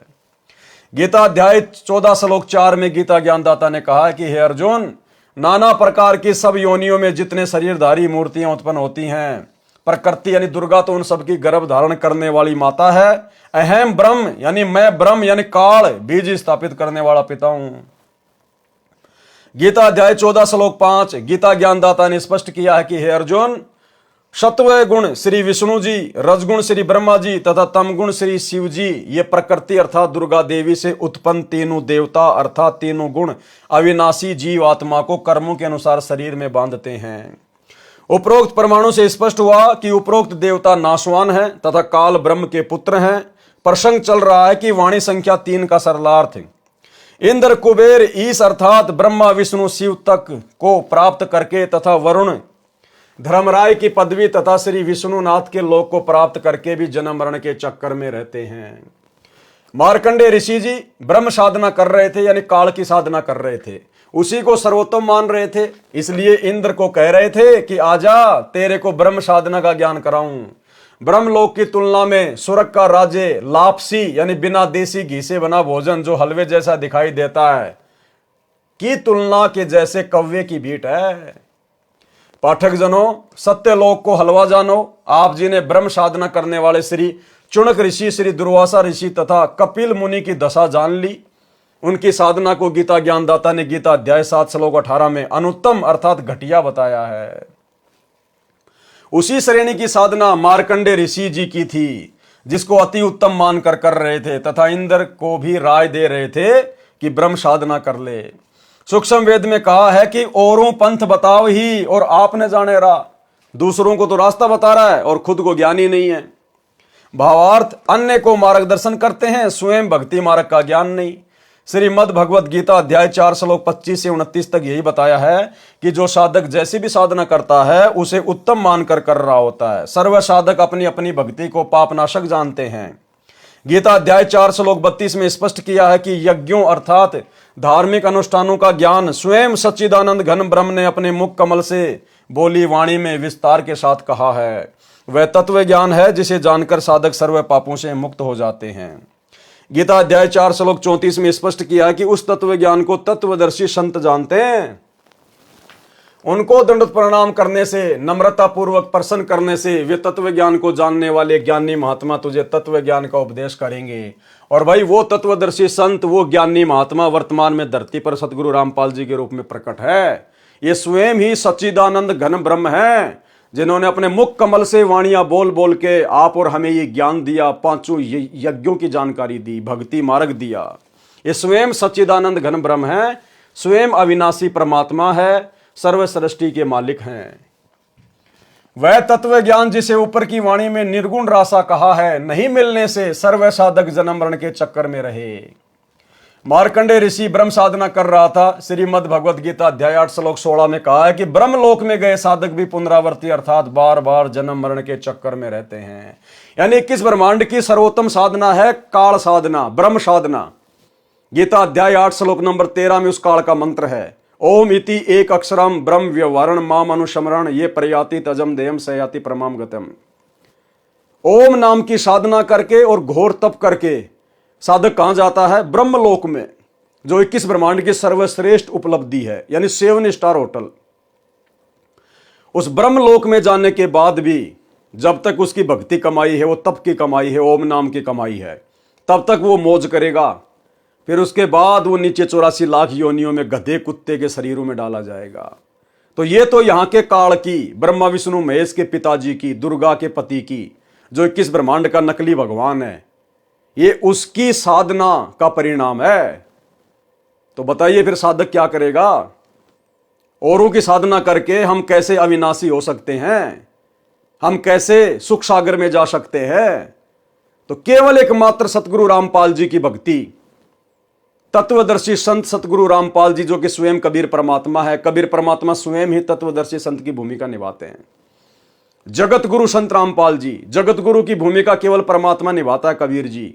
जाति हमारी जगत गुरु परमेश्वर है पंथ, गरीबदास लिखित पढ़े मेरा नाम निरंजन कंत। जगत गुरु जो पूरे संसार को ज्ञान दे, पूरे जगत को ज्ञान दे।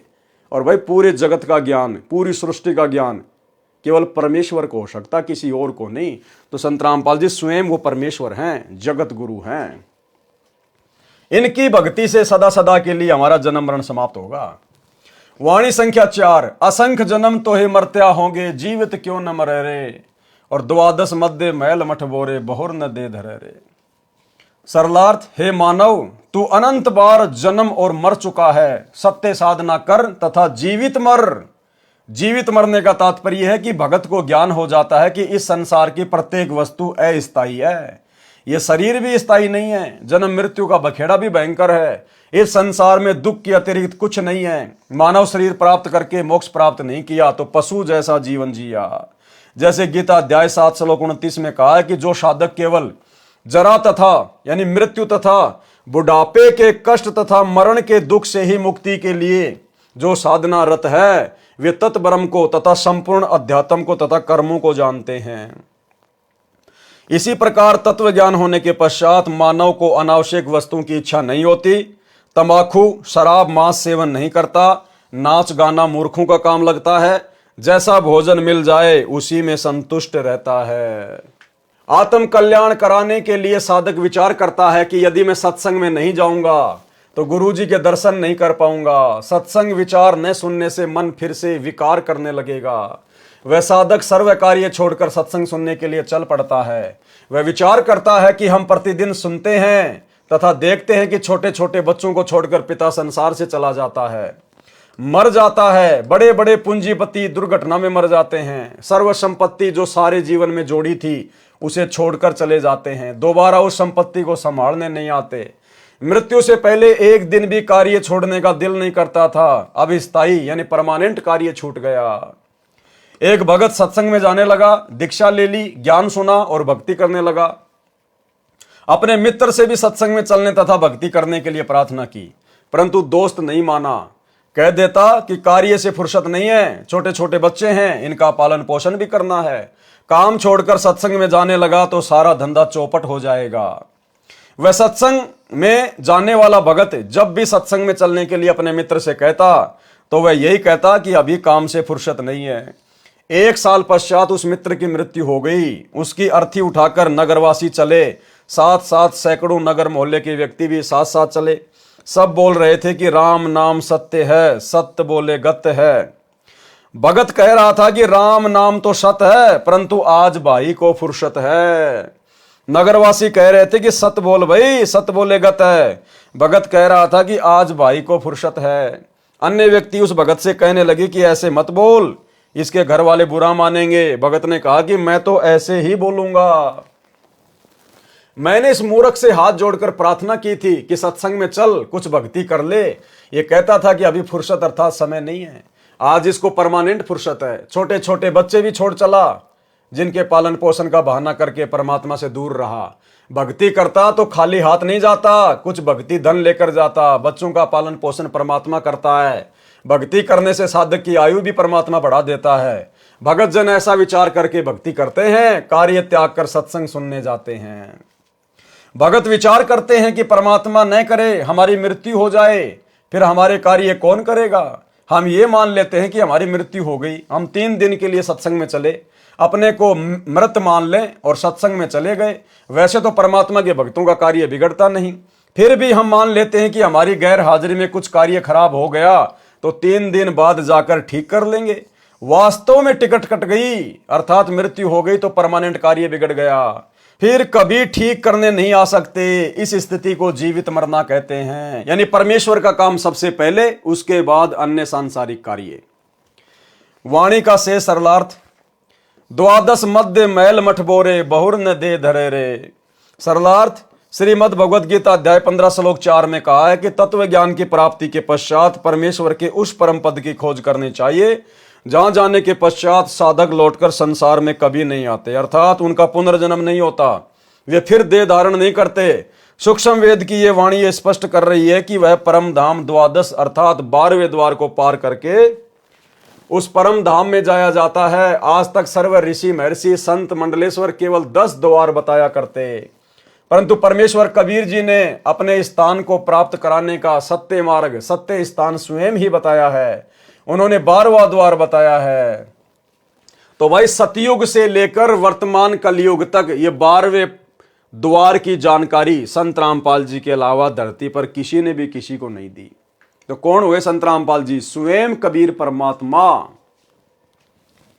उन्होंने 12वां द्वार बताया है। इससे भी स्पष्ट हुआ कि आज तक सन 2012 तक, यानी जब तक ये कबीर सागर का सरलार्थ लिखा, सन 2012 तक पूर्व के सर्व ऋषियों संतों तथा पंथों की भक्ति काल ब्रह्म तक की थी, जिस कारण से जन्म मृत्यु का चक्कर चलता रहा। वाणी संख्या 5, 2 जग बहिस्त सभी तय देखे, राजपाट के रसिया, 3 लोक से त्रिपत नाही, ये मन भोगी खशिया। सरलार्थ तत्व ज्ञान के अभाव में पूर्ण मोक्ष का मार्ग न मिलने के कारण कभी 2 जग अर्थात नरक में गए, कभी बहिस्त अर्थात स्वर्ग में गए, कभी राजा बनकर आनंद लिया। यदि इस मानव को 3 लोक का राज्य भी दे दे तो भी तृप्ति नहीं होती। उदाहरण, यदि कोई गांव का सरपंच बन जाता है तो वह इच्छा करता है कि विधायक बने तो मौज हो जाए, विधायक इच्छा करता है कि मंत्री बनूं तो बात कुछ अलग हो जाएगी, मंत्री बनकर इच्छा करता है कि मुख्यमंत्री बनूं तो पूरी चौधर महिमा हो जाएगी, आनंद ही न्यारा होगा, सारे प्रांत पर कमांड चलेगी। मुख्यमंत्री बनने के पश्चात प्रबल इच्छा होती है कि प्रधानमंत्री बनूं तो जीवन की सफलता है। तब तक जीवन लीला समाप्त हो जाएगी, फिर गधा बनकर कुम्हार के लट खा रहा होगा। इसलिए तत्व ज्ञान में समझाया है कि काल ब्रह्म द्वारा बनाई स्वर्ग नरक तथा राजपाट प्राप्ति की भूल भुलैया में सारा जीवन व्यर्थ कर दिया। एक अब्राहिम सुल्तान अधम नाम का बलक शहर का राजा था। वह पूर्व जन्म का बहुत अच्छा भगत था, परंतु वर्तमान के ऐश्वर्य में मस्त होकर परमात्मा को भूल चुका था। राज के ठाट में तथा महलों में आनंद मान बैठा था। एक दिन परमात्मा कबीर जी सतलोक से आकर एक यात्री का रूप बनाकर राजा के महल में गए तथा कहा कि सराय वाले 1 कमरा किराए पर दे, पैसे बता, रात्रि बितानी है। राजा ने कहा, हे भोले यात्री, आपको ये सराय दिखाई देती है? मैं राजा हूं और ये मेरा महल है। यात्री रूप में परमात्मा ने पूछा कि आपसे पहले इस महल में कौन रहते थे? राजा ने कहा कि मेरे पिता दादा परदादा रहा करते थे। यात्री रूप में परमेश्वर ने कहा कि आप कितने दिन रहोगे इस महल में? राजा ने कहा कि 1 दिन मैं भी चला जाऊंगा इन्हें छोड़कर। परमेश्वर बोले कि यह सराय अर्थात धर्मशाला नहीं तो क्या है, यह सराय है। जैसे तेरे बाप दादा गए ऐसे ही तू चला जाएगा, इसलिए मैंने महल को धर्मशाला बताया है। राजा को वास्तविकता का ज्ञान हुआ, संसार की इच्छा त्याग कर आत्म कल्याण करवाया, सदा रहने वाला सुख तथा अमर जीवन प्राप्त करने के लिए दीक्षा ली और आजीवन भक्ति की, अपना मानव जीवन सफल किया। वाणी संख्या 6। सतगुरु मिले तो इच्छा मेटे, पद मिल पदे समाना, चल हंसा उस लोक पठाऊं जो आदि अमर स्थाना। सरलार्थ, यदि तत्वदर्शी संत सतगुरु मिले तो उपरोक्त ज्ञान बताकर काल ब्रह्म के लोक की सर्व वस्तुओं से तथा पदों से इच्छा समाप्त करके पद मिले पदे समाना। इसमें एक पद का अर्थ है पद्धति अर्थात शास्त्र विधि अनुसार साधना, वे ऑफ वर्शिप। दूसरे पद का अर्थ है अमरलोक अर्थात स्थान। सतगुरु साधना करवाकर परमेश्वर के उस परम पद की प्राप्ति करवा देता है जहां जाने के पश्चात फिर लौटकर संसार में कभी नहीं आते। हे भगत, चल तुझे उस लोक में भेज दूं जो आदि अमर स्थान है, अर्थात गीता अध्याय 18 श्लोक 62 में वर्णित सनातन परम धाम है जहां परम शांति है। वाणी संख्या 7। चार मुक्ति जहां चंपी करती माया हो रही दासी, दास गरीब अभय पद पर से मिले राम अविनाशी। सरलार्थ, उस सनातन परम धाम में परम शांति तथा अत्यधिक सुख है। काल ब्रह्म के लोक में चार मुक्ति मानी जाती हैं जिनको प्राप्त करके साधक अपने को धन्य मानता है, परंतु वे स्थायी नहीं है। कुछ समय उपरांत पुण्य समाप्त होते ही फिर 84 लाख प्रकार की योनियों में कष्ट उठाता है, परंतु उस सतलोक में चारों मुक्ति वाला सुख सदा बना रहेगा। माया आपकी नौकरानी बनकर रहेगी। संत गरीबदास जी ने बताया है कि अमरलोक में जाने के पश्चात प्राणी निर्भय हो जाता है और उस सनातन परम धाम में वह अविनाशी राम अर्थात परमेश्वर मिलेगा। इसलिए पूर्ण मोक्ष के लिए शास्त्र अनुकूल भक्ति करनी चाहिए जिससे उस परमात्मा तक जाया जा सकता है। उपरोक्त वाणी तथा पूर्वोक्त विवरण से स्पष्ट हुआ कि श्री ब्रह्मा जी, श्री विष्णु जी तथा शिव जी और इनके पिता काल ब्रह्म अर्थात क्षर पुरुष व अक्षर पुरुष सर्व राम अर्थात प्रभु नाशवान है। केवल परम अक्षर ब्रह्म ही अविनाशी राम अर्थात प्रभु है। उस परमेश्वर की भक्ति से ही परम शांति तथा सनातन परम धाम अर्थात पूर्ण मोक्ष प्राप्त होगा जहां पर चार मुक्ति का सुख सदा बना रहेगा। माया अर्थात सर्व सुख सुविधाएं साधक के नौकर की तरह हाजिर रहती हैं। सूक्ष्म वेद में कहा है कि कबीर माया दासी संत की उबे दे आशीष, विलसी और लातू छड़ी सुमर सुमर जगदीश। भावार्थ, सर्व सुख सुविधाएं धन से होती हैं, वह धन शास्त्र विधि अनुसार भक्ति करने वाले संत भगत की भक्ति का अन्न उद्देशित उत्पाद बायो प्रोडक्ट होता है। जैसे जिसने गेहूं की फसल बीजी तो उसका उद्देश्य गेहूं का अन्न प्राप्त करना है, परंतु भूस अर्थात चारा भी अवश्य प्राप्त होता है। चारा तूड़ा गेहूं के अन्न का अन्न उद्देशित उत्पाद बायो प्रोडक्ट है। इसी प्रकार सत्य साधना करने वाले को अपने आप धन माया मिलती है, साधक उसको भोगता है, वह चरणों में पड़ी रहती है अर्थात धन का अभाव नहीं रहता परंतु आवश्यकता से अधिक प्राप्त रहती है। परमेश्वर की भक्ति करके माया का भी आनंद भगत संत प्राप्त करते हैं तथा पूर्ण मोक्ष भी प्राप्त करते हैं। कबीर सागर के अध्याय आत्मबोध का सारांश संपूर्ण हुआ। सत्साहे। तो भाई और बहनों, आज के वीडियो में केवल इतना ही, गुरुदेव भगवान के आशीर्वाद से। और कल रात्रि 8 बजे सभी भाई बहन फिर से दास के Facebook page Pawan Das is live के ऊपर लाइव जुड़ेंगे, एक नए वीडियो के साथ में, एक नई आध्यात्मिक जानकारी के साथ में। गुरुदेव भगवान आप और हमारे ऊपर जिस प्रकार से दया कर रहे हैं, अपने कर कमल से लिखित पुस्तकों के ऊपर वीडियो बनवा रहे हैं, आप और हम भाई बहनों ने प्रत्येक वीडियो से कुछ न कुछ शिक्षा लेकर अपने जीवन में लागू करना है। तभी भाई और बहनों गुरुदेव भगवान के द्वारा लिखने का, दास के द्वारा वीडियो बनाने का और आप भाई बहनों के द्वारा इतना समय निकालकर सुनने का कोई फायदा होगा। तो आज के वीडियो में केवल इतना ही। सभी भाई बहन वीडियो को ज़्यादा से ज़्यादा शेयर किया करें, खुद भी इन बातों के ऊपर अमल किया करें, गुरुदेव भगवान से प्रार्थना किया करें और हम सब ने इसी मनुष्य जन्म को अपना अंतिम मनुष्य जन्म बनाना है। अपनी भक्ति को पूर्ण मर्यादा में रहकर सफल करना है, गुरु को प्रसन्न करके। और गुरु किन किन कर्मों से दुखी होगा, किन किन बातों से दुखी होगा, वीडियो की शुरुआत में आपको बता दिया गया है।